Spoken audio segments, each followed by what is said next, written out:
चाणक्य नीति पुत्र का आज्ञाकारी होना क्यों आवश्यक है? आचार्य चाणक्य ने जीवन के हर पहलू पर गहन विचार किया है।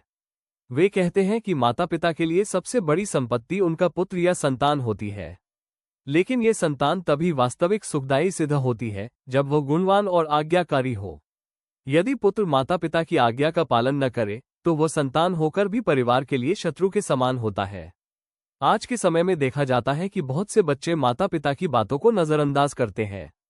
वे अपनी मर्जी से जीवन जीना चाहते हैं और मानते हैं कि अनुभव केवल उम्र से नहीं बल्कि आधुनिक सोच से आता है। परंतु चाणक्य का मानना है कि माता पिता का अनुभव अमूल्य होता है और यदि पुत्र उनका अनुसरण करे वह कभी गलत मार्ग पर नहीं जाता। आज्ञाकारी पुत्र की विशेषताएं। 1. वह अपने माता पिता और गुरुजनों का सम्मान करता है। 2. वो परिवार की प्रतिष्ठा बनाए रखता है और कठिन समय में सहारा बनता है। 3. वो अपने स्वभाव और कार्यों से समाज में अच्छा नाम कमाता है।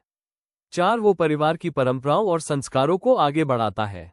अनुशासनहीन पुत्र की हानियां। जो पुत्र आज्ञा नहीं मानता वो धीरे धीरे बुरे संग में पड़ जाता है। माता पिता को मानसिक कष्ट और चिंता मिलती है। ऐसा पुत्र परिवार की प्रतिष्ठा गिरा देता है और कई बार घर का संतुलन भी बिगाड़ देता है। चाणक्य कहते हैं कि ऐसा पुत्र माता पिता के लिए वरदान नहीं बल्कि अभिशाप बन जाता है। चाणक्य का दृष्टिकोण। आचार्य चाणक्य स्पष्ट कहते हैं कि माता पिता को चाहिए कि वे अपने बच्चों को प्रारंभ से ही अनुशासन और संस्कारों की शिक्षा दें। यदि पुत्र में बचपन से ही आदर और आज्ञाकारिता का भाव विकसित होगा तो आगे चलकर वो परिवार का आधार स्तंभ बनेगा। निष्कर्ष। चाणक्य नीति के अनुसार पुत्र का सबसे बड़ा गुण उसका आज्ञाकारी होना है। धन, वैभव या शक्ति का कोई महत्व नहीं यदि संतान माता पिता की इज्जत न करे।